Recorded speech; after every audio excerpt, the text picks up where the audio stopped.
Hey guys, I'm here with part 2 of my 5-card draw video. This pot, pretty simple, I just raised, and this guy re-raised me. I have a straight and a flush draw. Unfortunately, it's not a straight flush draw. But with such a small raise on mine, I have to call this, and I might as well go for the flush instead of the straight because it's a stronger hand. And there's actually more cards to hit. But I missed. And he padded, so I'm gonna just fold to, no, he's definitely gonna bet it out. There's no reason to mess around here. I mean, I don't have a hand. If I hit a flush and he padded, I probably would have bet into him because I had the ace high flush. I beat any straight that he's padding. Actually, I don't know if I'd bet. I'd probably actually check raise. So here's a spot where the joker can get you into trouble. A lot of players might see this, especially new players to this game, and go, oh wow, I have 3 6s. But no, you have 2 6s and a joker, which can only play as an ace or finish a draw. So don't be fooled by the joker there. It can be expensive for a new player who doesn't know what's going on, and you'll type in the chat box, what happened? I thought I had the best hand. See, this is when a joker's good, because I have a straight, because the joker plays as a 9. One thing I think people need to do with really strong pat hands, pre-draw, bet them really strong. Because as soon as someone sees that you're patting, they're not going to want to put more money in the pot. So, I didn't get a call on a raise there, which is unfortunate. And maybe betting the entire pot was a little bit excessive. I'm not sure. But I know that once you pat that hand, people aren't going to want to call you. You don't get a lot of calls. People don't try to bluff catch pats very often. So when I hit that, I got to try to get the money in pre-draw. I don't know what these guys are talking about.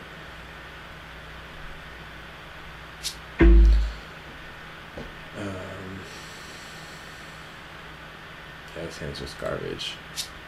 I have an inside straight draw, but that's not. Draws are not even money.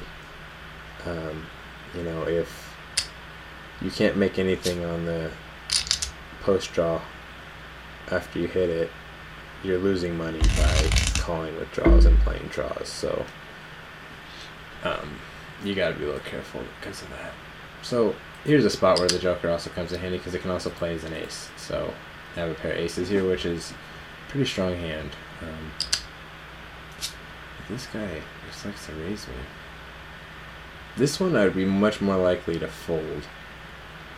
With a pair of aces though and the chance to hit trips, I kind of like playing it. Ooh, another call. I think that just entices me a little bit more. I also have a better chance of hitting a straight and flush, a weird straight and flush, and I actually have a better chance of hitting trips because there's one extra ace out there. Fortunately, I don't hit anything. So I'm thinking he had just trips. When he draws 2, it just makes the most sense. I don't really like drawing 2 when I have trips because, oh jeez, he had 3 aces. Or he hit 3 aces, he had a pair of aces, and that's why he overcalled. Which makes sense.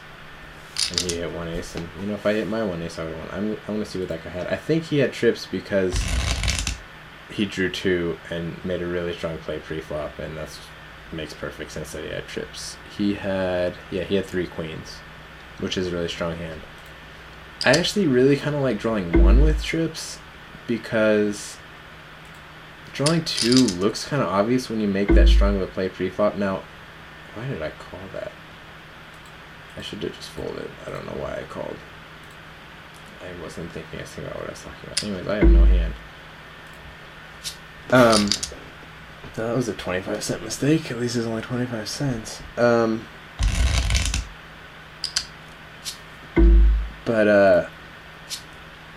like I was saying, when you make a really strong play pre-flop and draw 2, you can't have anything better than trips. You just can't.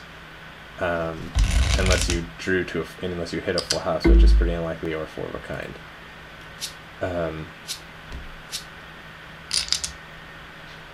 And then when you make that strong of a play pre-flop and you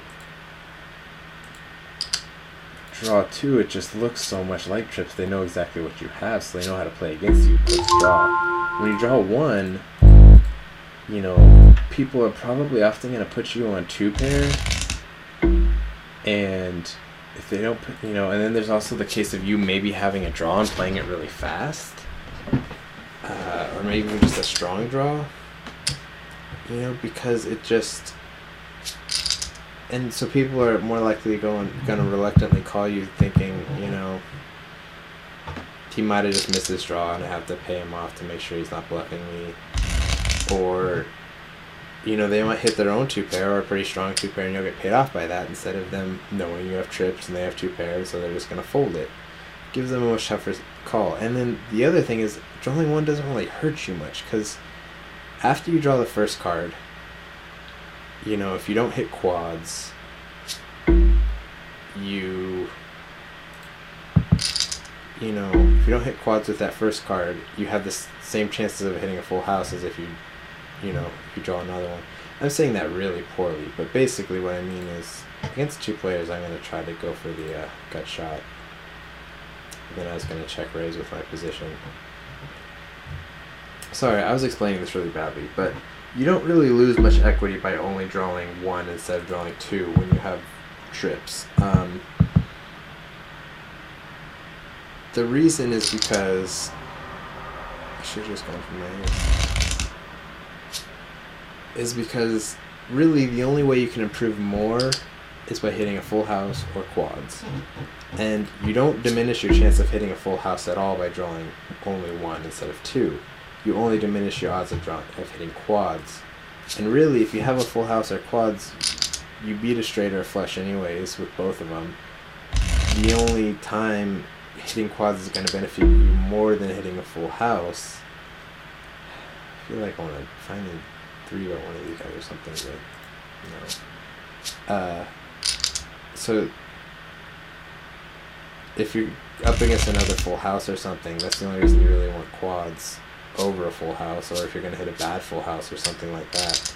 So it's a very minimal amount of times that quads is actually going to help you more than just hitting a full house. And then, you know, on top of that, the odds of actually getting those quads are so small that the equity change of drawing 1 against 2 is just so small.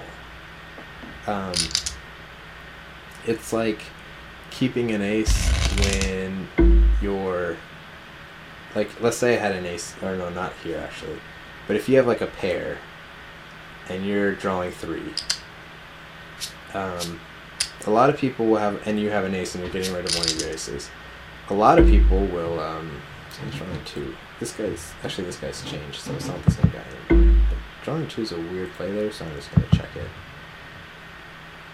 He just had a pair of 10s. See, he kept his ace. Or he either kept his ace or he had the 10-9-8 and went for some weird backdoor draw type thing. And hit the ace-10 at the end.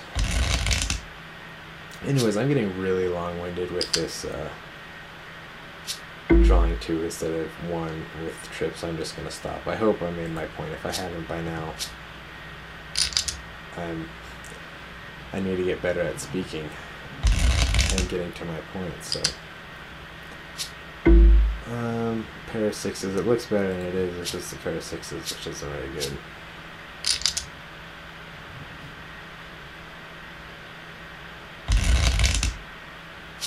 So as you can see, this is very slow moving, very small amounts of money. I mean, you can play for higher stakes. There's not very many games going in 5-card draw and lock poker.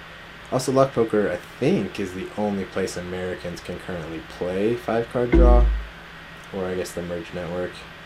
But again, the Joker didn't do any good, so I just folded. So if you're gonna play 5-card draw, you're either going to have to join Lock Poker or Carbon Poker or RPM Poker or one of those sites to play it. And I don't think you US players can actually join those sites currently. I believe that will change in a week or two from what I've been reading. I'm not exactly sure when that's going to change, but at some point soon they're supposed to allow US players again. I feel like with odds, I have odds to call this. It's 25 cents to win $1. This guy could have re-raised, but I don't know why he would have done. It's been kind of weird. Hit 2 pair. I feel like I need to call this just because of odds. I almost definitely don't have the best hand. He hit a flush. So, I mean, he had a draw. So it's kind of the right call because he might have checked it if he missed. But, you know, I can't just fold to a draw there, you know. And this guy probably had a draw too. That's probably why he called and then called again. So I got a pair of aces. I got aces up, which is a very good hand. Now, unless he hit trips, I have the best hand. So I feel very confident betting into him. Well, he could have hit a better aces up, but very unlikely. So I'm just going to bet into him and hope he calls down a little light or hit a worse 2 pair. He just had a pair of kings, so I had him the whole way. And he thought about calling there. It's kind of nice to know he folds a pair of kings there. It's some valuable information. 2 pair again. My pre-flop raising is definitely sporadic in this. Kind of depends on the table dynamics and who I'm playing against almost always. But, is that gonna be a pair of kings again? Maybe. I don't know what he's laughing at. Pair of aces again. This time I'm going to call. Pair of aces I feel like it's good enough to call with. You know, he's raising with, you know, maybe jacks through aces and 2 pairs. And see, now I know I at least had the best hand pre-draw, if not. And when he checks there, I'm guessing he didn't improve to 2 pairs, so I can confidently bet my aces, thinking he'll call with kings and worse pairs. And that is not 5-card draw strategy. That is just my poker sense winning me a little bit of extra money. And that's why I feel like I'm a winning player at these games, because I feel like I have a lot of poker sense from playing so much Hold'em, and I can pick spots like that and get a little bit extra value. And there's so many just recreational players who aren't taking it all that seriously. I mean, I'm not taking it that seriously, but there are so many players like that they just won't be as good as you if you're really thinking through what you're doing, and you can make money. Now, I'm not making a lot of money very quickly at all,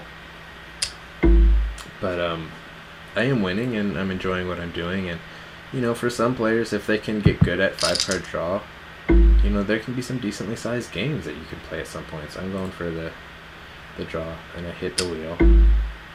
So I got a very strong hand here. Now, he did draw just one, so if he hit any draw, he has a better hand than me. If he raises me here, I'm probably... Yeah, he didn't raise me. But if he did, I was thinking about folding because, you know, he just drew one. If he makes the really, really strong play of re-raising me there, what's he really have that I beat? You know, he probably was going to draw and he probably hit it because he's playing it really strong. So, anyways, this is part 2. I think I will do one more part and then I'll be done. So, hope you guys are enjoying this. I know it's a little funky and, I don't know, a little different, but hopefully it's fun to watch. And I'll see you guys on part 3.